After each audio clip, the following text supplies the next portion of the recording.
los gansos llegaban y escuchaban hablar al predicador acerca de la maravilla que era poder volar.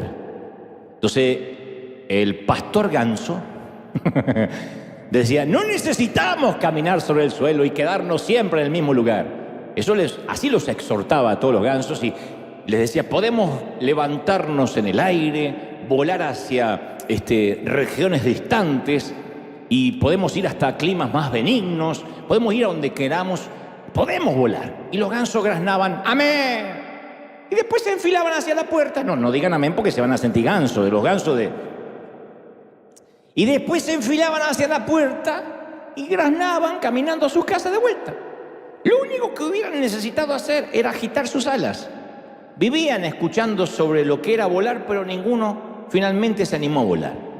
Y justamente lo que retrata esta metáfora o esta hipérbole es que durante años a mí me ha preocupado eso. Y lo he tratado de evitar, aunque sea torpemente, pero lo he tratado de evitar.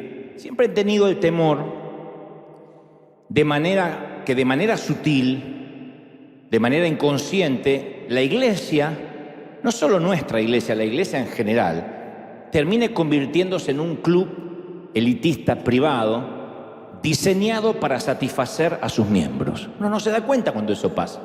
Uno empieza a escuchar, la gente quiere esto, la gente está pidiendo lo otro, a la gente le gusta lo otro, y nos olvidamos que es un servicio a Dios, no un servicio a la gente, no un servicio al cliente.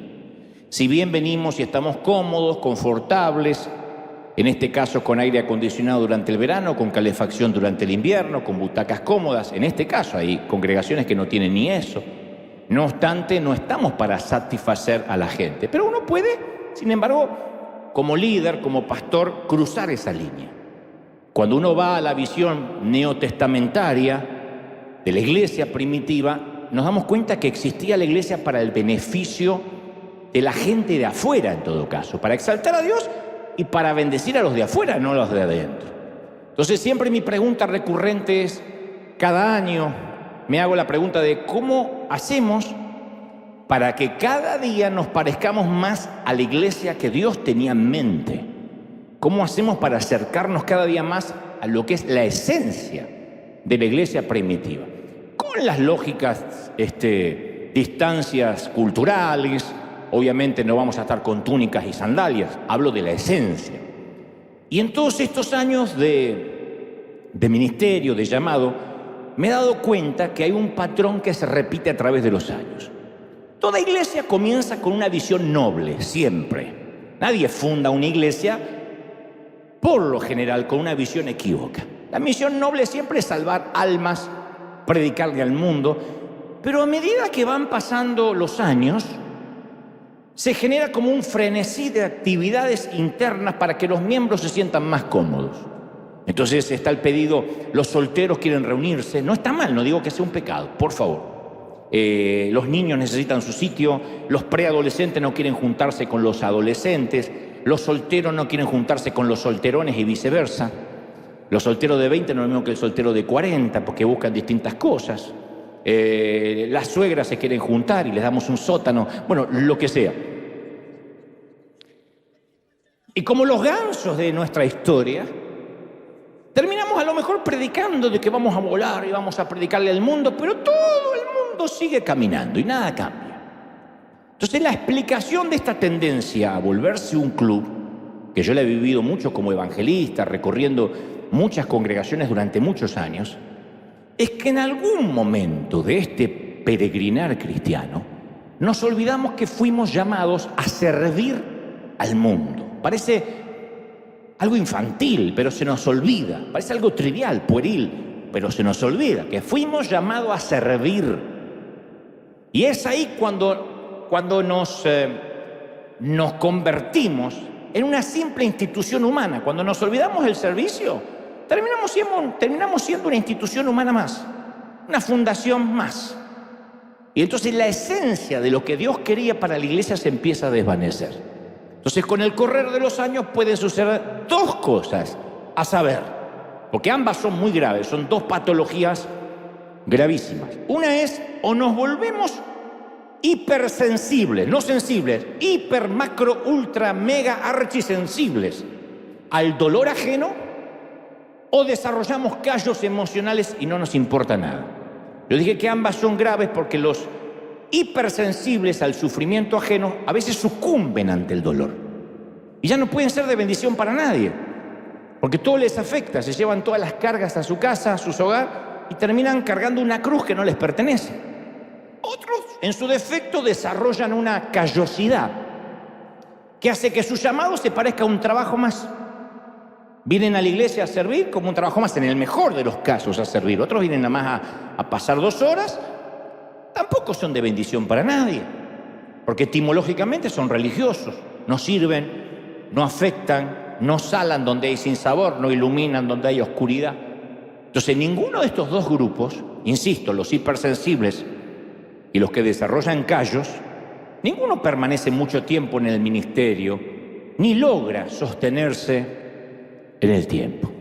Dicho esto, yo voy a darte un ejemplo práctico. Yo tengo una deformidad ya a esta altura ósea y muscular en los dedos de mi mano derecha. Es una mano que por una cuestión casi inconsciente siempre trato de ocultar. Si estoy dando una entrevista o lo que sea, siempre trato de mostrar menos la mano. Acá me olvido, acá estamos en tanta confianza. Bueno, no te contaría si tuviera hemorroides, pero la mano se me olvida. Tuve un accidente a los 16 años en una máquina de la carpintería de mi padre, algo que se llama cepilladora. No tenía que haber manejado maquinarias a los 16 años, pero ese es otro tema. Entonces, primero sufrí el corte de los dedos. Y luego que me operaron, me los injertaron, se desarrolló una ampolla, o sea, una almohadilla líquida temporaria que me producía dolor. Junto con la cicatrización se desarrolló una ampolla y con el correr del tiempo mis dedos produjeron una modificación más permanente compuesta con una gruesa capa de queratina más dura, o sea, etimológicamente un callo, lo que conocemos como un callo. Eso es queratina, callo. Y esos callos en mi mano derecha hicieron que se me quitara el dolor, pero también me quitaron parte de la sensibilidad. Así que me es más difícil dibujar, digo esto porque siempre fui dibujante, me es más difícil dibujar después del accidente que antes. Tuve que hacer muchas prácticas con un baloncito, con una pelotita. Pensé que nunca iba a poder volver a tomar un lápiz, soy diestro, de manera que tuve casi que aprender a dibujar de vuelta. Descubrí que el saber dibujar estaba en mi cerebro, no en la mano. Entonces tuve que enseñarle a la mano a dibujar otra vez. Lo mismo que para la mecanografía. Tuve que empezar a tener cierta elasticidad que la perdí. Y la perdí definitivamente. No puedo manejar la mano como la mayoría la podría manejar. A propósito de esto, hay un cirujano y científico muy famoso, Paul Brand, que es el pionero en el tratamiento, por ejemplo, de la lepra. Fue el pionero. Y él relató en cierta ocasión que mientras cursaba la escuela de medicina, pasó un verano navegando en una pequeña embarcación. Y durante la primera semana, al tironear las sogas para izar las velas, las puntas de sus dedos quedaron tan llagadas que sangraban y por las noches no podía dormir del dolor. Pero a finales de la segunda semana se le comenzaron a formar gruesos callos en los dedos, como me pasó a mí. Y ya no tuvo más dolor porque los callos lo protegían. Pero 2 meses después, cuando regresó a la escuela de medicina, descubrió que había perdido la habilidad para realizar disecciones. O sea, la callosidad había vuelto sus dedos menos sensibles y apenas podía sentir los instrumentos quirúrgicos. Él era médico o estudiante de medicina. Y pensó que había arruinado su carrera como cirujano por un par de semanas en un bote. Sin embargo, él cuenta que los callos gradualmente fueron desapareciendo y de a poco retornó su sensibilidad. Y él culmina diciendo, concluyendo, y dice: el cuerpo humano tiene esa particularidad, ese extraño poder de adaptación a las necesidades cambiantes para cada temporada. Se adapta. Mis dedos pensé que jamás volvería ni siquiera a cerrar el puño, pero se adapta. Los músculos, aún ciertos huesos suelen adaptarse. Y esto que nos dice Brand da una perspectiva muy útil respecto al ministerio, al llamado de la iglesia, porque muchas veces necesitamos tener la habilidad de un cirujano para restaurar las almas de los hombres y requiere eso mucha más sensibilidad que reparar cuerpos humanos. Yo digo siempre, si a mí me quitaran el humor, que Dios sabe que yo no me vengo con chistes aprendidos, yo no soy un contador de chistes, pero el repentismo o algo que se me ocurre, lo hago en lo adrede de la oratoria, porque eso para mí significa la anestesia. Si lo que yo digo le quitara esos momentos de risa, de que uno se puede distender, sería muy duro a veces el mensaje. Sería como extraerte una muela sin la anestesia. La anestesia hace que yo te diga, Dios te bendiga, eres un carnal. Soy un carnal. Entonces, uno se ríe y entra más rápido la palabra. Lo bueno, lo malo y lo más duro, ¿no? Entonces, ser un cirujano de almas, tratar con alguien, predicarle a nuestro vecino, hablarle a nuestro jefe, a nuestros compañeros de la escuela, requiere una precisión quirúrgica. Estamos tratando con almas. Pero en otras ocasiones, los que servimos, a veces necesitamos también una capa de callosidad para que las cargas no nos abrumen, para que las cargas no sean más grandes de las que podamos llevar. Hay un maravilloso libro que alguna vez mencioné que se llama Llora o Llora, Lágrimas Saladas, de un británico llamado Paul Gorman. Él detalla la experiencia de servir en pabellones de niños con enfermedades terminales. Y entre otras cosas, el autor relata y dice, al principio la idea era animarlos un poquito, pero sin proponérmelo me fui transformando en un payaso, dice el autor. Porque primero alguien me dijo, para que los chicos te presten atención, ponte esta nariz roja de goma. Luego comencé a ponerme un maquillaje básico, después conseguí un traje de payaso amarillo, rojo y verde, y finalmente un payaso que se retiraba y que quería que sus pies, mejor dicho, sigan caminando, me regaló unos zapatos blancos de 80 centímetros de largo, con la puntera y los talones verdes. Entonces, pero uno, dice el autor, llega a ver cosas terribles en esos pabellones de chiquitos que están en la estación final de la vida. Encontrar niños muriendo es algo que muchos de nosotros no estamos preparados. Alguien adulto, alguien anciano, es como que de alguna forma el inconsciente nos prepara para eso. Pero nadie nos enseña a este tipo de sufrimiento. Cuando nos encontramos con nenes chiquitos que tienen leucemia, la cabecita calva, dice el autor, ¿qué podemos hacer? Porque el propio niño, los padres y quienes torpemente tratamos de ayudar, a veces estamos conscientes que el niño se está muriendo. Porque hay algunos que están en terapia y con la esperanza de que la metástasis se detenga, y otros ya están esperando la muerte. De modo que, dice el autor, aún disfrazado de payaso, yo servía con el corazón partido. Y el autor agrega algo que a mí me impactó, dice, yo tuve la idea de recorrer las camas con baldes de palomitas de maíz. Entonces, cuando un niño llora, lo que yo hago es tocar sus lágrimas con una palomita de maíz y la pongo en mi boca o en la de él, y entonces nos sentamos juntos y jugamos a comernos las lágrimas. Entonces, entre lágrimas el niño se empieza a reír y todos los niños me empiezan a conocer como el payaso come lágrimas. Cuando yo leía la historia me impactó, porque cuando Gorman relata esto, yo pensaba que quienes tenemos el llamado a servir, y todos lo tenemos, acá no hay nadie que diga yo no sirvo, todos, a veces también tenemos que comernos lágrimas ajenas. Tengo una sobrina, mi sobrina mayor, se llama Andrea, es una enfermera, y durante la pandemia ella relataba que no daba abasto para atender a tantos pacientes que se sentían solos, asustados. El COVID estaba en su pico más alto y ella hacía lo que podía durante el día, pero cuando caía la tarde, ella y otros enfermeros, incluso médicos, se ponían a llorar de impotencia. A veces se tiraban en los pasillos, en los corredores del hospital a llorar, porque todos los días moría mucha gente y ella se sentía frustrada. Los empezaba a conocer y apenas los conocía decía, no pasó la noche, hay que entubarlo, etc. Y cierta vez, durante pleno 2020, escribió algo en su perfil que decía, hacemos lo que podemos, pero a veces considero la idea de tener que renunciar porque a mí me cuesta manejar tanto dolor. Estoy llorando mucho. Una enfermera. Quizá en algún momento ella sintió que no era suficientemente profesional, digo. Pero yo recuerdo que al leer sus palabras pensé, es extrañamente maravilloso que una servidora de hospital aún tenga la sensibilidad de derramar lágrimas por desconocidos. Yo digo, ¿quién podría atenderlos mejor que alguien que está dispuesta a llorar por ellos? En caso de que fuéramos nosotros los pacientes, ¿qué preferiríamos?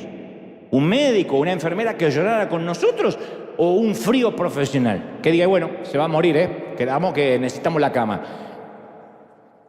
A veces son tan fríos, son tan profesionales, que nos sentimos literalmente solos en medio de una multitud de rostros. Y yo decía, qué bueno en este caso que esta muchacha puede llorar por desconocido. ¿Qué regalo le da a esa gente? La pregunta obligada es, ¿esto de comerse lágrimas de otros hace algún bien? La pregunta es, ¿sirve de algo? ¿Sirve de algo exponerse al dolor de los demás? Y mi respuesta es categórica, claro que sirve, claro que sirve. Nunca va a dejar de ser algo extravagantemente maravilloso colocarse, metafóricamente, una nariz de goma roja, meterse en unos zapatones enormes para llevar risas a un pabellón repleto de niños con leucemia. Y más asombroso es si ese payaso se queda a comer palomitas de maíz bañadas en lágrimas. Digo, eso es algo que seguramente los papás de esos niños van a agradecer profundamente, además, obviamente, del paciente.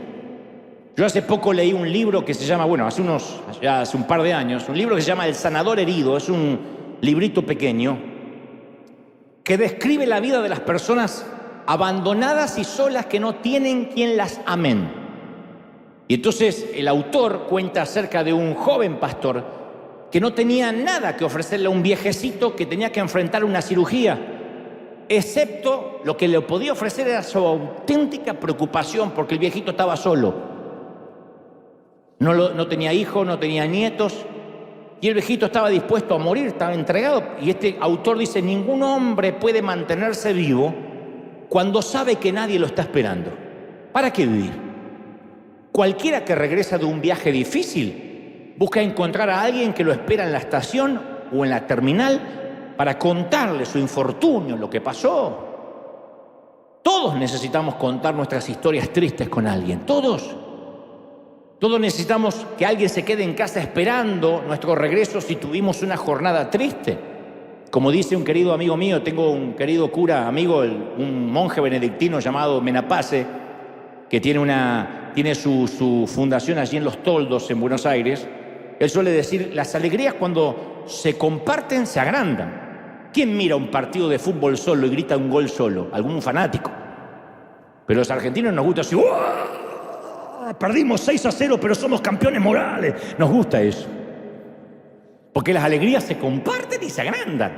Las penas, cuando se comparten, se achican. Cuando uno se escucha hablar lo que le pasó, uno dice, pues no es tan grave. Y el otro dice, no te preocupes. A veces lo que necesitamos es un abrazo. Por eso yo vuelvo al inicio del mensaje. A veces los que somos llamados a servir, lo más importante que podemos hacer, y esto para que nadie diga, yo no soy pastor, yo no soy evangelista, yo no soy apóstol. Lo más importante que podemos hacer es compartir el sufrimiento, las lágrimas y el dolor con alguien. Compartir, no aconsejarlos necesariamente, que es la costumbre que tenemos los evangélicos. Enseguida dar un consejo que nadie nos está pidiendo. Fíjense en las redes sociales. Ustedes deberían poner la alabanza. Deberían no vestirte tanto de negro, que es un color diabólico. Deberían no hablar de las suegras, porque yo soy suegra. Y soy buena. Mentira, todas las suegras dicen eso. Yo digo, ¿por qué se ponen a dar consejos? ¿Qué les hace levantarse en la mañana y decir, hoy me toca de 9 a 10 recorrer perfiles ajenos y dar consejos que nadie me está pidiendo? ¿Quién? Pero es una costumbre que tenemos todos. Dar consejos que nadie nos está pidiendo. Guárdate el consejo hasta que alguien te lo pida. Ese consejo va a ser agradecido. No tenemos que llenar de versículos a la gente, porque a veces pensamos que la Biblia es ósmosis, que le metemos la Biblia, repita conmigo, diga conmigo, todo lo puedo, que me fortalece, todo lo puedo, que me fortalece. Creemos que es un supositorio. Hay que meterlo por donde sea. No sé si se entendió la metáfora, ¿no? Y mucho menos decirle la nefasta frase, y bueno, algo habrás hecho, algún pecado oculto.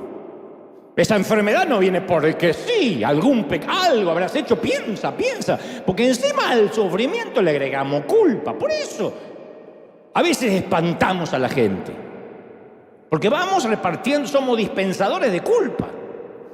Y cuando uno va a dispensar culpa en lugar de gracia, la gente empieza a tenernos aversión. Y nos olvidamos la importancia de llorar. ¿Con quién? Con los que lloran. ¿Estás llorando? Llora con él. Lo que el Señor dice, reír con los que ríen, y lloras con los que lloran. O sea, no lo trates de consolar, llora con él. No hay nada mejor que compartir las lágrimas. A veces solo hace falta eso. Alguien que se acaba de divorciar, lo que necesita es un abrazo. Alguien que te confiesa que está atado al alcoholismo, lo primero que necesita es sanar su corazón y necesita un abrazo, no que le den consejo de cómo dejar el alcohol. Y a veces, cuando uno hace eso y comparte lágrimas y comparte el dolor, yo sé la impotencia que podemos sentir en el caso de los que compartimos cuando nos toca. Se me viene a la mente un hombre con Alzheimer. Mi mamá lo tuvo.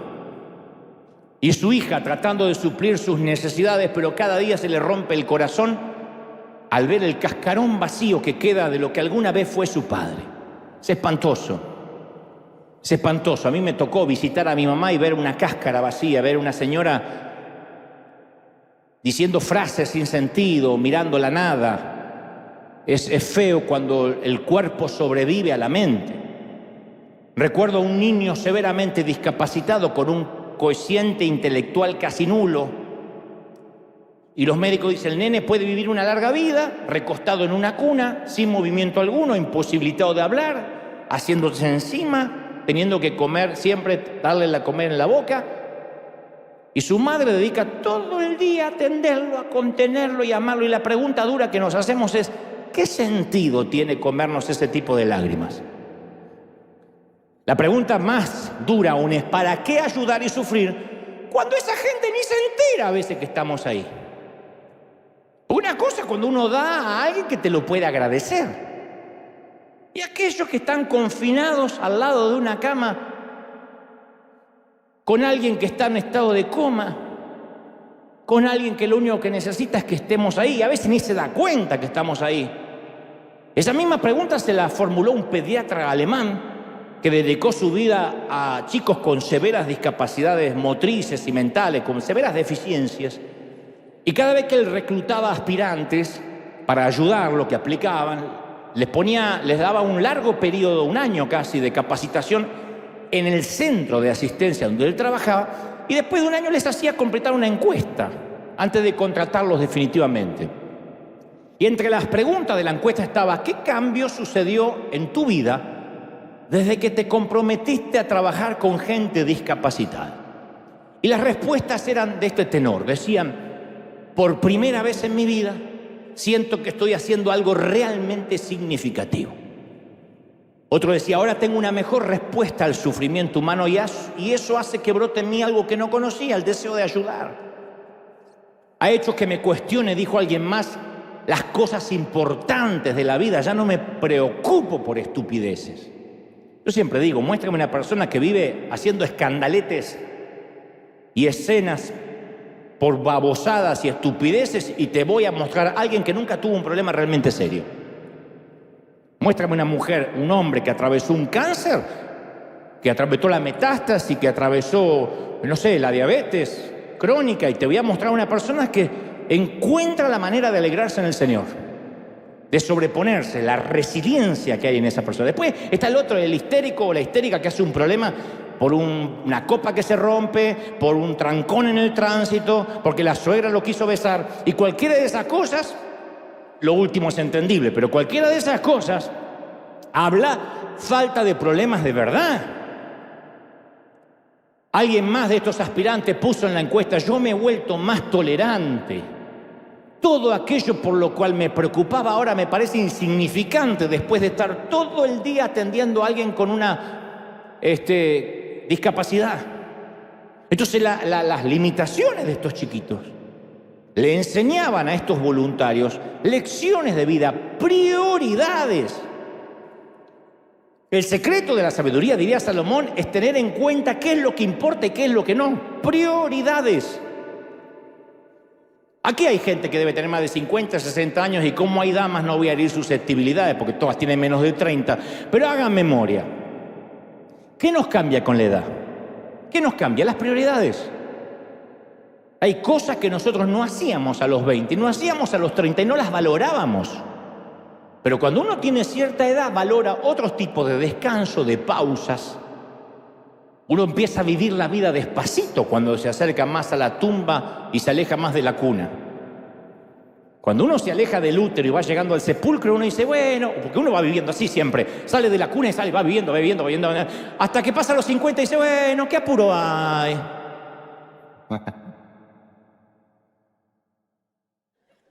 Y vamos viviendo despacito, tomando la vida a sorbos, ¿no? Veíamos antes a nuestros padres tomar una copita de vino o quedarse mirando el amanecer y decíamos, qué manera de perder tiempo.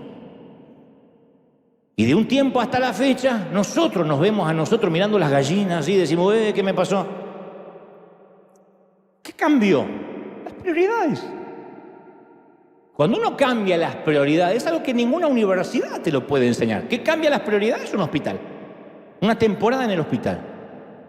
Si no es nosotros encima de la cama de hierro, tras un biombo, al menos, mínimo, visitando un hospital. Un panteón, ni te cuento. Yo recomendaría que todos una vez a la semana fuéramos a un panteón. No necesariamente al sobrevivir a alguien, sino para ver las tumbas. A mí me choquea. Hace poco, la última vez que fui a un panteón, fui al cementerio de la Catedral de Cristal y vi un montón de lápidas de orientales, de hispanos, a juzgar por el nombre, ¿no? Anglos. Y entre todas las lápidas, como una lápida discreta más, estaba la de Robert Schuller, quien construyó ese imperio de la Crystal Cathedral. Estaba ahí. La misma tumba que el chino que chocaba su auto todos los días. El mismo guión en el medio, separando la fecha de nacimiento y la de deceso. Su entrada y su salida en el tiempo ahí en una tumba. No tuvo una tumba especial, no había una presencia divina. Y cuando uno ve eso dice, wow, de verdad me preocupo. Por eso una recorrida a veces por el sufrimiento nos ordenan los patitos. Algunos tenemos los patitos ya salidos de la fila hace mucho, pero nos lo ordena. Y vuelvo a lo que nos sucede como Iglesia de Cristo. Tenemos la tendencia de querer cambiar a la gente, pero nos olvidamos el efecto que nos produce a nosotros el hecho de servir a la gente. Porque el comerse las lágrimas, mis queridos, no solo beneficia a quien recibe la ayuda, sino a aquel que sirve de corazón.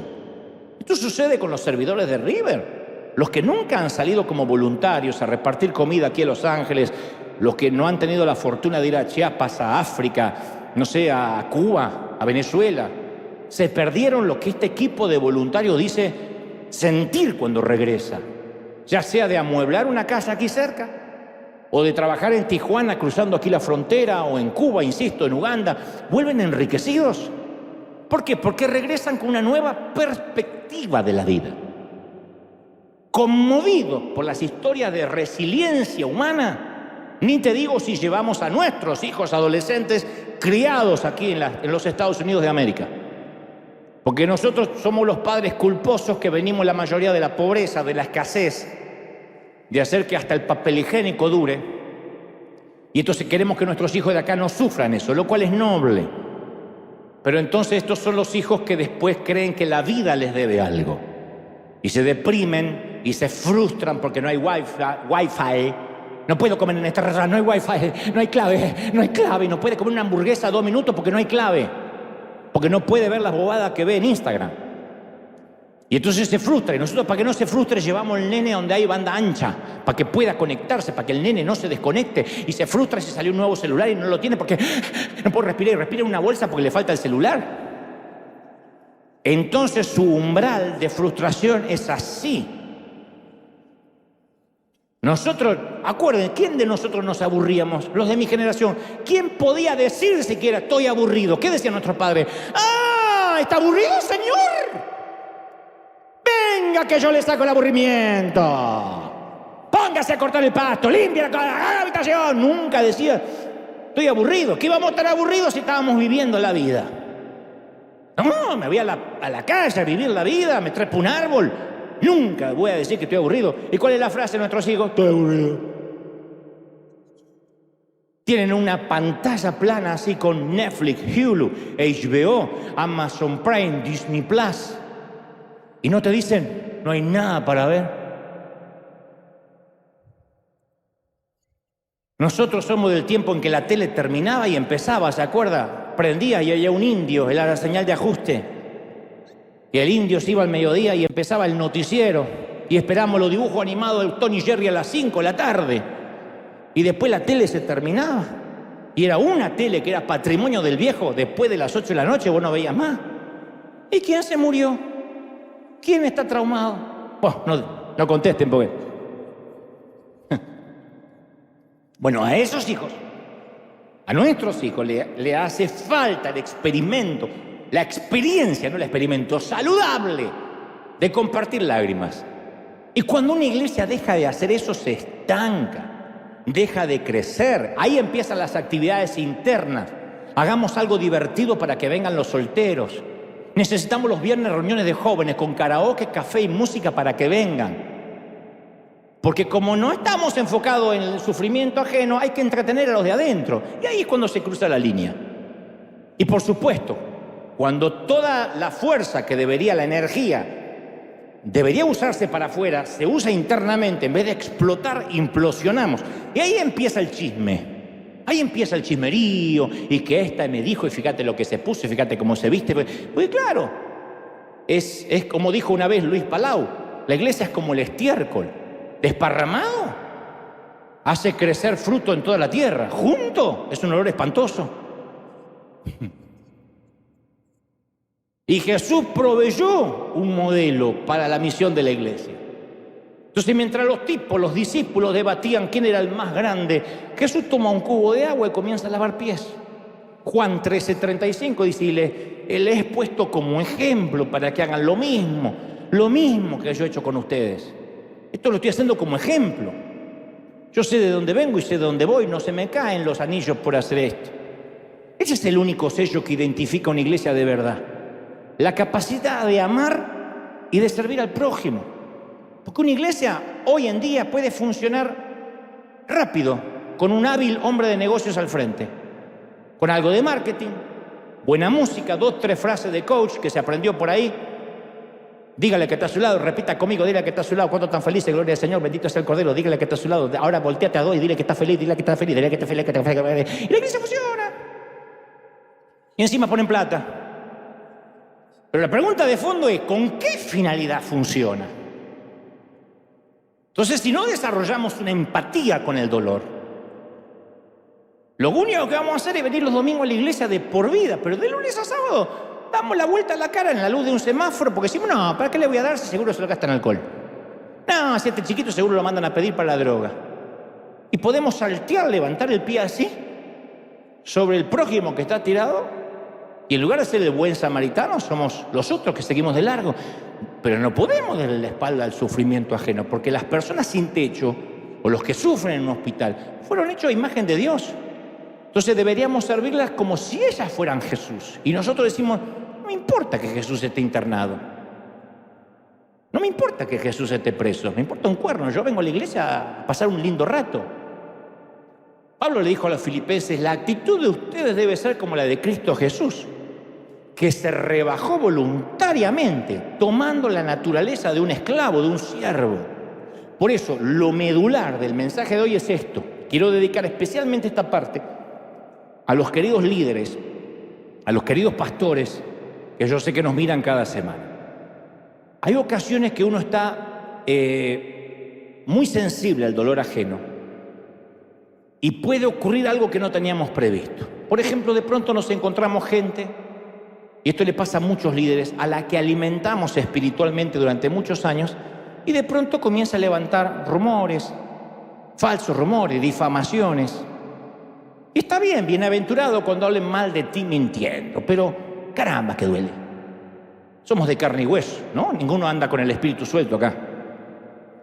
O personas que a veces nos admiraban, nos decían amarnos, que comían a nuestro lado, un día se van de la iglesia tratando de dividirla, un querido pastor que estuvo aquí la semana pasada, el querido Ítalo Frigoli, que tuvo durante años su iglesia en Canarias, ahora tiene una gran iglesia en Chile. Él dijo: mi congregación sufrió 9 divisiones y cada uno trató de reclutar gente y todos tenían el mismo patrón. Llamaban por teléfono a todos los que podían para decirle: huyan por sus vidas, vengan conmigo, yo voy a fundar una iglesia que predique la verdadera santidad. Pero este pastor me decía: no, en realidad la base de una división nunca es la búsqueda de una santidad, sino los celos, el ego, la envidia. Hay gente que no lo ve. Si la base fuera la búsqueda de la santidad, jamás nadie lastimaría a la iglesia de Cristo y nunca hablaría mal de hombres de Dios, así ese hombre de Dios esté haciendo un despadre. Para no tocar la madre de nadie, un despadre.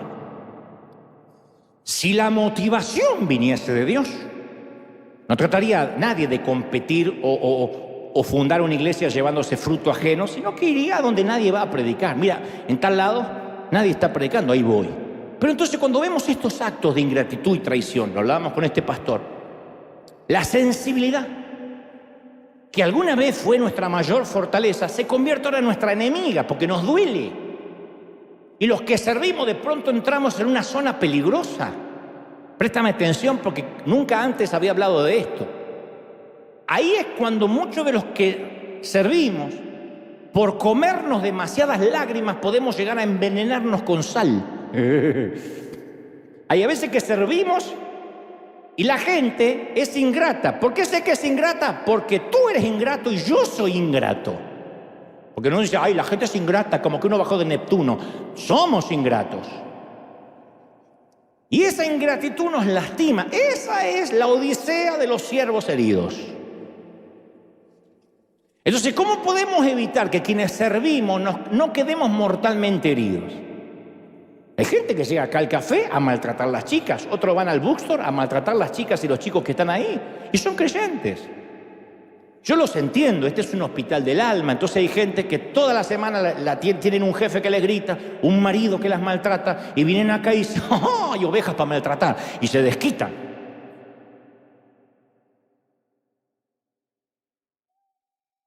Pasa como los oficiales de migraciones, que digo siempre: ¿qué peor enemigo hay para un hispano? Y un oficial de migraciones hispano. Porque toda su bronca y todo su odio solapado y su odio visceral lo descarga con un uniforme, con una placa. Muy feo cuando hay un oficial herido, cuando alguien con poder está herido. Ni hablar de presidentes, de jefes de gobierno, de policías, servidores públicos que porque tienen una placa y una pistola maltratan. Si no está emocionalmente sano, va a lastimar. Puesto de otra forma, ¿cómo podemos dedicarnos a aliviar el dolor de la gente sin dañarnos a nosotros mismos? O para seguir la misma metáfora de los callos, ¿cómo sabemos cuando a veces se hace falta un callo, un buen callo, para seguir adelante sin resentimiento? A veces uno tiene que olvidarse de hacer un callo. Así como la sensibilidad es un don, a veces un callo es un don. Porque para izar una vela se necesita un callo. Para operar quirúrgicamente se necesita sensibilidad. Y para ambos el cuerpo sabe responder si le damos tiempo. Lo mismo el ministerio. Hay veces que necesitamos un callo, si no, no se puede servir. Hay gente que no te va a agradecer, hay gente que todo lo que hagas, el único que lo va a ver es Dios, menos mal, pero duele. Yo durante los últimos años he aprendido a discernir alarmas o síntomas que nos advierten los peligros de transformarnos en gente herida en el altar, en el servicio, donde sea. No podemos servir siendo heridos, porque vamos a salpicar con sangre. Y una de las alarmas que a mí siempre reviso periódicamente es: ¿me estoy preocupando más por el sufrimiento ajeno de lo que se preocupa esa persona por sí misma? Cuidado. Porque a veces lo que termina agotando y quebrando la salud de un querido pastor o de un servidor es un sentido abrumador de responsabilidad personal, una cruz que no debe llevar. La iglesia no es mía, la iglesia no es de nadie, la iglesia no es tuya, la iglesia es de Cristo. Hay algunos torpes capitanes en el timón de alguna nave, pero eso no nos hace que el barco sea nuestro. Pero a veces sentimos que la iglesia, la ciudad, la nación, el universo descansa sobre nuestros hombros. Yo sé que hay consiervos que se levantan a la mañana y dicen, ¿qué haremos esta mañana, Pinky? Conquistaremos el mundo. Cuando el Señor dijo, ama a tu prójimo como a ti mismo, también está diciendo, ámate a ti mismo del mismo modo que amas a tu prójimo. Y ese ama a ti mismo no tiene un sentido egocéntrico, ególatra, sino que significa que en el afán de servir a otros, no te descuides a ti mismo. Esto hay que aprenderlo a tiempo, para evitar enfermedades, para evitar úlceras. Puede ser que haya tantos pastores enfermos, preocupados porque una hermana en Cristo anda repartiendo chisme en la fila. Entonces yo me amo a mí mismo, yo me llevo bien con Dante. Dante es uno de los mejores tipos que yo conozco. Me llevo bien. Sí, yo no digo, ay, soy un barro, soy una basura. No, me conozco todas mis miserias, pero me llevo bien. Si no me amara, yo no podría amar a nadie. Entonces si no nos amamos a nosotros mismos, con el correr del tiempo, terminamos más dañados, más indefensos que aquellos a los que intentamos ayudar. Y es entonces cuando no podemos hacer nada por nadie. Imagínate, tu hijo está luchando por su vida, o tu hija en medio de una correntada furiosa. No la vamos a salvar arrojándonos también al torrente, porque moriríamos juntos. Es muy noble, muy épico, pero no la va a salvar. Entonces, ¿qué es lo que hacemos? Mantenernos firmes en la orilla y desde ese sólido terreno de apoyo les tendemos una mano para ayudarla. Eso se llama ocuparnos de nosotros mismos para poder ocuparnos de los demás. Lo dicen los aviones. En caso de una despresurización, caerán mascarillas delante suyo. Antes de atender a un menor, colóquese primero la mascarilla. Porque si pierdes el conocimiento no ayuda más a nadie. Se muere el niño y te mueres tú. Entonces, un corazón sangrante no puede ayudar a nadie cuando está sangrando hasta morir.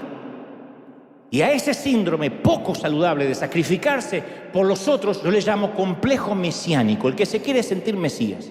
Mi mamá decía, el que se mete a Jesucristo termina crucificado. Yo siempre digo que ninguno de nosotros está dispuesto a subir a la cruz por nadie. Al menos yo no pienso subir por ninguno de ustedes. Los amo mucho, pero... Dante, ¿sube a la cruz o lo mato? Mátalo, tiene la vida hecha. Y sí. Ahora, sin embargo, e irónicamente, el verdadero Mesías, a diferencia de nosotros, estaba libre de ese complejo. Se subió a una barca para evitar la multitud. Insistió muchas veces pasar tiempo a solas. Aceptó un regalo de un perfume que Judas consideró un derroche, que podía haberse vendido, dijo Judas, para ayudar a los pobres. Jesús sanó a todo el que se lo pidió, pero no a todos aquellos con los que se encontró. Nunca se metió en un hospital a sanar gente. Tenía la asombrosa capacidad de dejarle a la gente que elijas lo que quería hacer. ¿Qué quieres que te haga?, le dice a un ciego. Parece una pregunta casi insultante, ¿de verdad? ¿Qué va a querer el ciego? Y qué sé yo, hay gente que prefiere el bastón blanco. Yo conocí mucha gente en la vida que no quiere un trabajo, quiere que el gobierno le mande un chequecito todos los meses. Hay gente que no quiere estar documentada, pero dice que hay que pagar impuestos. Yo quiero cash.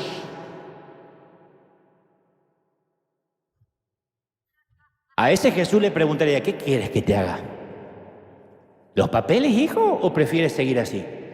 Entonces Jesús preguntaba, puso en evidencia a Judas, no trató de evitar sus malas acciones. Denunció a los fariseos, no les impuso su punto de vista. O sea, para sintetizar, en síntesis, Jesús demostró un gran respeto por la libertad humana. No estaba obsesionado por convertir al mundo entero, no intentó curar a todo el mundo, no intentó curar a nadie que no estaba dispuesto a ser curado. Cuando no halló fe en Jerusalén, no hizo una campaña de milagros a la fuerza para convencer a los incrédulos. Para que haga caminar a la viejita que no podía, haga lo que no podía hacer, agáchese, ahora cree Pilato, no hizo eso. Y los que servimos tenemos que aprender eso. No hay peor ciego que el que no quiere ver. Entonces la sensibilidad a veces frente al dolor sí que es un don, puede ser un don, pero si nos controla nos destruye. Nos vamos a poner carga que no tenemos que ponernos. Vamos a estar pagando hipotecas eternas que no tenemos por qué pagar. Entonces uno siente a veces que se agota, que nuestro pozo se está secando, que nuestro reservorio se está quedando sin agua. ¿Y qué hay que hacer? Como el Señor, apartarnos un tiempo y cavar más profundo. Porque un día nos vamos a quedar sin agua. ¿Se acuerda cuando le conté la historia del granjero que todos los días vendía huevos frescos y comida casera y leche y todo lo que producía la granja? Pero el que llegaba a las 5 de la tarde decía, deme huevo. Él decía, no tengo más huevo, vengo mañana. No puedo hacer que las gallinas pongan más huevo. Hasta mañana. Pero aunque sea 2 huevos, ¿qué quiere? ¿Que amenace la gallina, señora? Y yo aprendí esa frase, hoy no tengo más huevo, hasta mañana. Lo tomen como lo tomen. Hay días que digo, no puedo amenazar a la gallina. La segunda alarma que nos alerta de convertirnos en siervos heridos es ¿para quién estoy trabajando?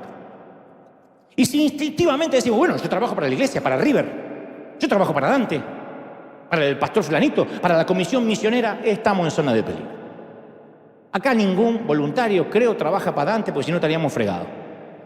Porque el ministerio es un llamado y los únicos ministros eficaces sí están bajo autoridad, pero se reportan ante el Señor.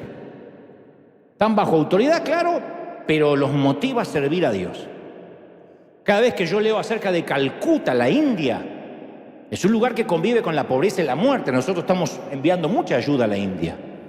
Pero en Calcuta están las monjas de la orden de la Madre Teresa, que siguen sirviendo a la gente más pobre del planeta, cuerpos medio muertos que recogen de las calles de Calcuta. Y el mundo queda admirado por la dedicación de estas hermanas. Pero hay algo en estas monjas que impresiona mucho. Todos los que han ido dicen, impresiona mucho esto, la serenidad, la calma. Si yo encarara semejante proyecto, estaría enviando gacetillas de prensa, pidiendo oración, pidiendo donante, recurso, tranquilizante, Valium. Para mí, no para el enfermo, para mí.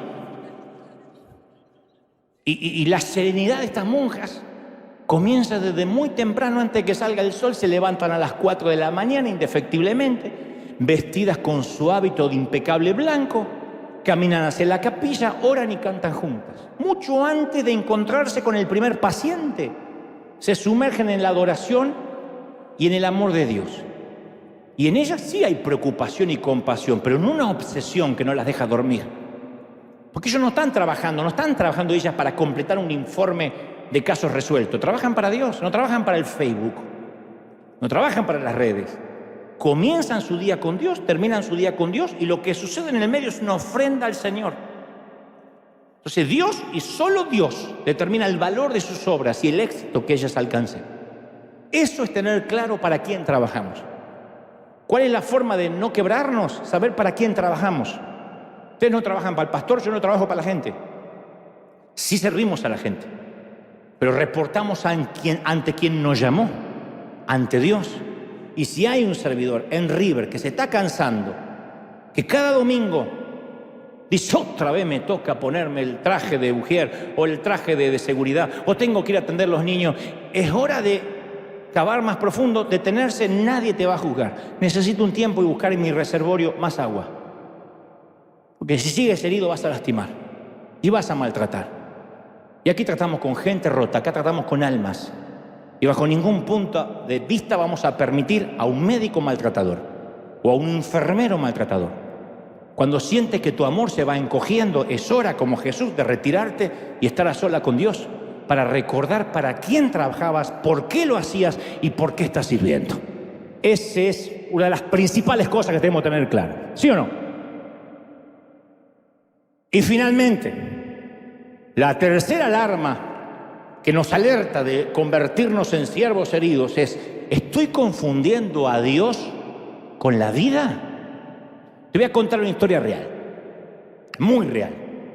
Un 26 de abril de 1986 explotó un reactor en una central nuclear que era dominio en aquel entonces de la Unión Soviética, actualmente el norte de Ucrania. Y esa explosión se propagó, hizo que se propagara una nube radioactiva y casi 8.4 millones de personas en 3 países, en ese caso Bielorrusia, Ucrania y la Federación de Rusia fueron expuestas a la radiación. Entonces fue liberada una nube de dióxido de uranio, carburo de boro, óxido de europio, herbio, circonio y grafito en un área de 150.000 kilómetros cuadrados. Lo ocultó al principio, en aquel entonces, la cortina de hierro. Pero la tragedia de Chernobyl, que en ruso significa vida negra, se hizo mundialmente famosa. Significa vida negra, no viuda negra, vida negra, perdón. Valga el fallido también. Entonces el balance humano de la catástrofe aún es tema de debate, no se sabe en cuánto, pero las estimaciones oscilan entre 30.000 y 100.000 muertos por año. Entonces en 1992 una familia argentina, oriunda de un estado de Argentina, de una provincia llamada Córdoba, los Sosa, se instalan en Minsk, a 350 kilómetros de la zona del desastre, conscientes del hongo radiactivo, de la letalidad del virus, de los efectos de la contaminación. Y allí va don Eduardo, su esposa Edith, sus hijos Jimena, Federico y Sebastián y Eduardo. Sebastián. Eduardo es el papá.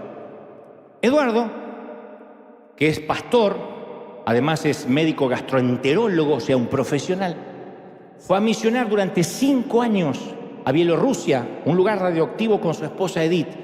Y sus hijos, que en ese entonces tenían 12, 13 y 16 años respectivamente, decidieron servir. Tuvieron que firmar un papel ante la ley siendo niños que estaban dispuestos a ir, que no estaban siendo secuestrados. Y los Sosa eran financiados por donaciones, por alimentos, de promesas, de víveres que a veces llegaban, a veces no llegaban. Los Sosa estaban en Bielorrusia para hacer lo mismo que hacían en su país, servir, porque ellos no empezaron a servir allá, servían en Argentina. Los 5 iban a visitar hospitales, orfanatos, hogares. Recorrían hospitales donde había pabellones enteros de niños con cáncer de tiroides, enfermedades en la sangre. Entonces lo que podían hacer, insisto, como hoy les conté de este querido autor, se vestían de payaso, cantaban canciones, distribuían golosinas, títeres, juguetes, cumplían funciones espirituales y clínicas. Los Sosa se dedicaron por 5 años a comer lágrimas. Contenían, lloraban con los que lloraban, porque ¿qué se puede hacer ante una radiación? Ante una muerte lenta y anunciada. Y ellos cuentan que lo más difícil era lograr una dieta con la menor presencia de productos contaminados, porque tenían que comprar en lo posible alimentos importados de Alemania y de Polonia, pero a veces no podían y comían lo que había. El papel higiénico debía ser finlandés, porque los árboles también habían quedado afectados por la radiación. Y la salud de los Sosa no salió ilesa de Bielorrusia. Toda la familia sufrió consecuencias en sus cuerpos. Eduardo se enfermó, el padre. Edith padeció cáncer de piel en el año 2000. Y Eduardo, insisto, fue intervenido por tumores de duodeno, tumores musculares. Federico, uno de los chicos que al viajar a la ex Unión Soviética tenía 12 años, falleció en 2014 por una poliposis múltiple. Su padre dijo a la prensa: es posible que esa enfermedad quizá estuvo motivada por la radiación, nunca lo vamos a saber. La nieta, L, también se le diagnosticó poliposis múltiple, se le programó ahora una cirugía para el 2025 para extirparle el colon. Ximena, que en ese entonces tenía 12 años, en pocos días va a ser intervenida robóticamente de un tumor de hígado aquí en la Clínica Mayo, además de haber sido intervenida por un cáncer de tiroides también hace poco. Y todos los Sosas no se arrepienten de nada. Hacen este análisis y se volvería a realizar lo mismo. No se le escuchan reproches, no se le escuchan reclamos. Dice el pastor Eduardo Sosa: quizás fue una decisión inconsciente, pero teníamos que estar ahí en ese momento. Son el testimonio vivo de no confundir a Dios con la vida. ¿Cuántos de nosotros, si se nos muere un hijo en batalla, en misión, abandonaríamos todo? Ellos siguen sirviendo a Dios y nos llegan los correos, los grupos de WhatsApp donde dice: confiamos en Dios, servimos al Señor y seguimos sirviendo. Un ejemplo vivo de lo que significa servir a Dios está aquí el pastor Eduardo Sosa. Bienvenido, mi querido. Ponete de pie, por favor.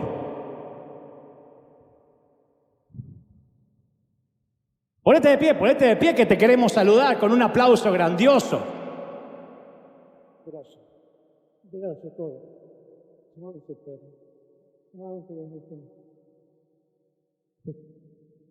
Yo solamente quiero decir que Dios hace todo. Nosotros solamente obedecemos al Señor.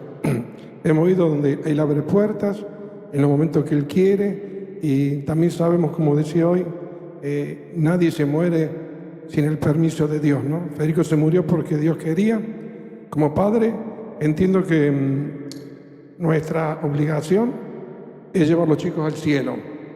Y Federico está en el cielo, ¿no? Me hubiera gustado que fuera casado, con hijos, pero está en el cielo, ¿no? ¿Qué quiere? ¡Aleluya! Ese aplauso tiene que ser para estos campeones, esta cuna de campeones. ¿Ves? ¿Y sabés qué tendemos a pensar? La vida tendría que ser justa porque Dios es justo. Pero si desarrollamos una relación con Dios como Lalo, Eduardo, basada en Dios y separada de las circunstancias de la vida, entonces tomamos a Dios por encima de una realidad que a veces golpea duro. Uno aprende a confiar en Dios a pesar de las injusticias de la vida. Abraham, José, David, Elías, Jeremías, Daniel pasaron por pruebas parecidas al pastor Eduardo. Pero cada uno de ellos encontró la forma de someterse a la confianza de Dios a pesar de las crisis. Entonces pasaron la etapa esa de la fe de contrato. Bueno, yo voy a servir a Dios mientras las cosas me salgan bien. No, uno tiene que servir a Dios. Salgan como te salgan las cosas. Porque a veces quienes servimos a Dios somos tan torpes que cometemos el error de creemos que firmamos un contrato unilateral con Dios. Nosotros lo firmamos, Dios no. Pero creemos que es válido. Que porque estoy sirviendo merezco un trato especial. Yo he visto a creyentes enojarse con Dios porque estacionaron su auto para visitar a un enfermo en el hospital y a la vuelta encontraron una multa en el parabrisas. ¿Cómo puede ser que Dios permita una multa cuando sabe que lo estoy sirviendo? ¿Y por qué no?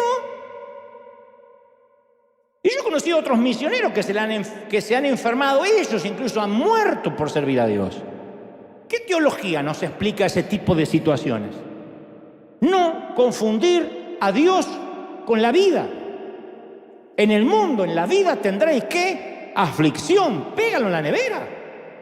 Es una promesa. Y cuando nos surge en duda hay que regresar a ese capítulo de Pablo, el famoso Romanos 8, el versículo 28. Ahora bien sabemos que Dios dispone todas las cosas para el bien de quienes lo aman. Pero mis ojos siempre saltan al versículo, a los versículos más adelante en el capítulo. ¿Quién nos apartará del amor de Cristo? La tribulación, la angustia, la persecución, el hambre, la indigencia, el peligro, la violencia, el COVID. El apóstol había aprendido a mirar más allá de las dificultades de la vida, sabiendo que Dios iba a prevalecer.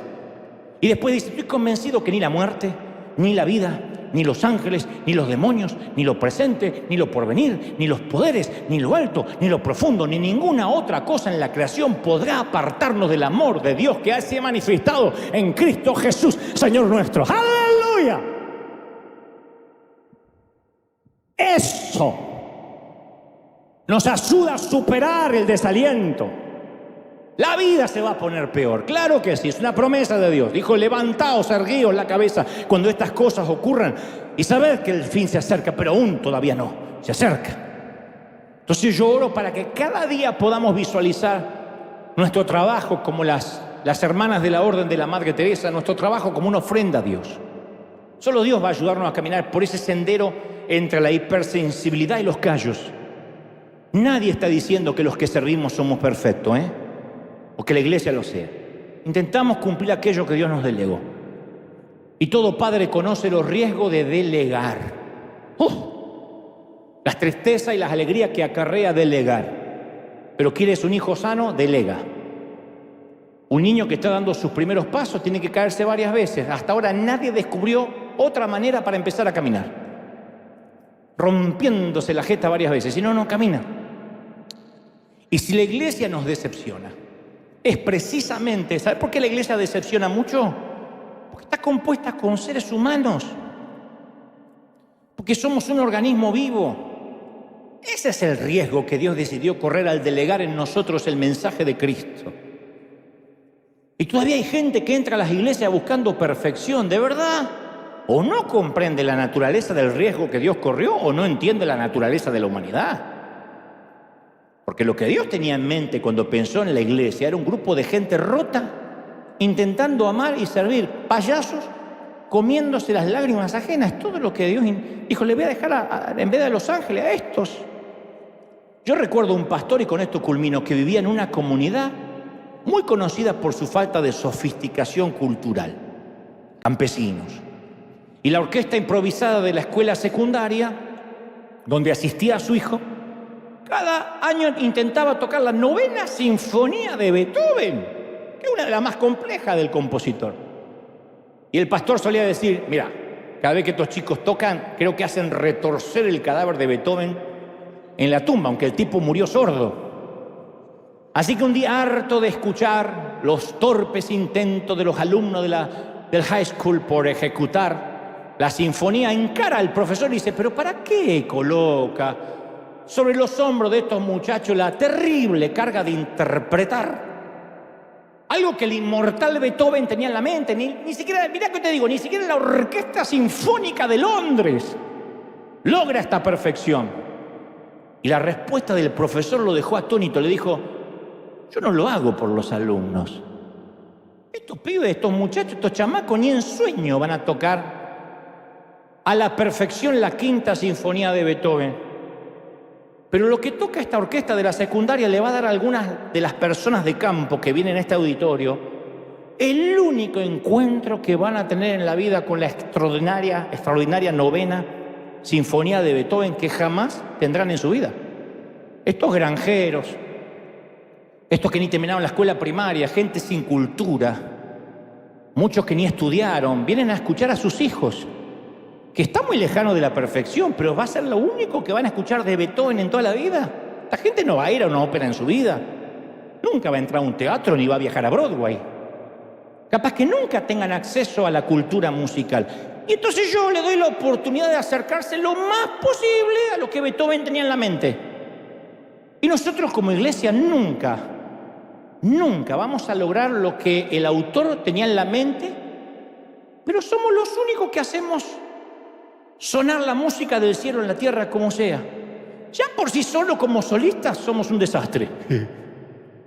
Ninguno de los predicadores que tú criticas, que yo critico, fueron elegidos por la capacidad, por la santidad, por el talento. Somos instrumentos a veces desafinados que Dios usa. Y cada uno a nuestra manera hacemos el intento de acercar la melodía que Dios tenía en mente a la gente. La iglesia, sus predicadores, sus servidores, somos los torpes músicos intentando interpretar lo que Cristo escribió con sangre en la partitura.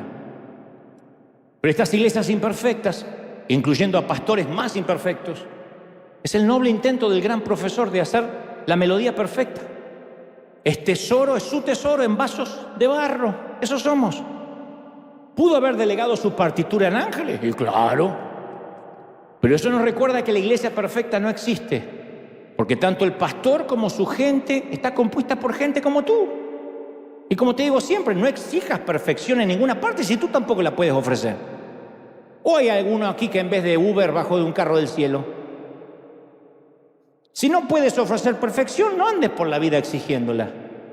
Entonces nunca nos avergoncemos de ser extravagantemente maravillosos, aunque en la vida nos tengamos a veces que poner una nariz de goma roja y unos zapatones enormes. Porque mientras que muchos gansos que nunca han volado en la vida, solo escuchan de cómo volar, critican desde la comodidad de sus celulares, nosotros en River lloramos con los que lloran y nos dedicamos a comer palomitas de maíz bañadas en lágrimas.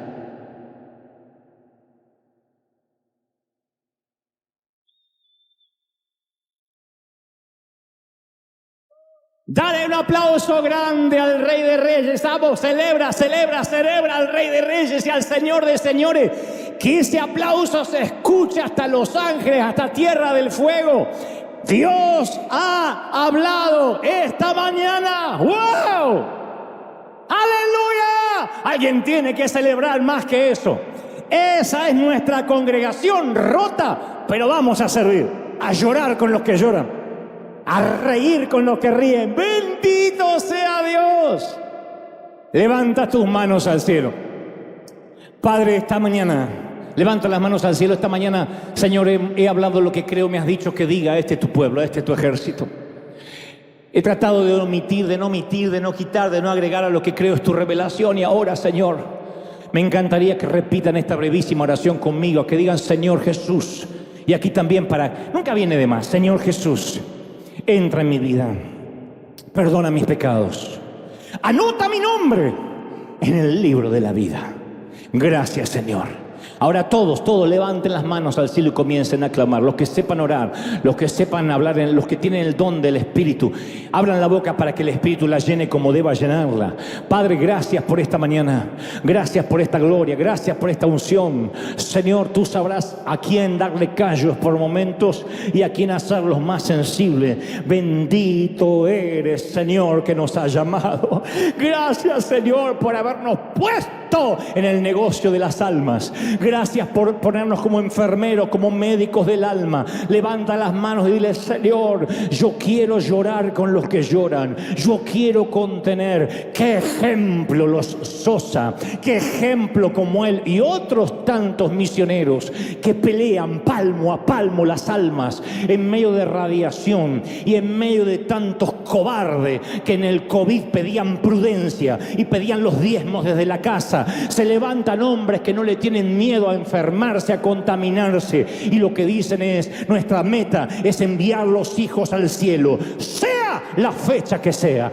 Eso es servir, de eso estamos hechos, de eso tenemos que estar hechos. Levanten las manos y digan: Señor, gracias por esta mañana, gracias porque nos desafías, gracias porque pones propósito, gracias porque pones en nosotros el querer como el hacer. Yo te pido, Espíritu Santo, sella estas palabras en la mente, en el alma, en el corazón. Los que están dolidos, oro por los siervos sangrantes. Hay tantos heridos tratando de rescatar a otros heridos en una misión imposible.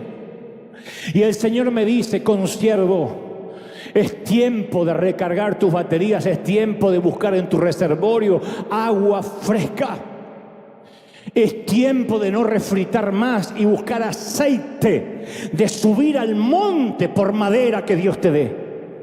Es tiempo de volver a las bases y decir: yo necesito una unción fresca. Necesito saber para qué estoy en este negocio de las almas. Los que se han olvidado, los que las crisis lo han hecho olvidar.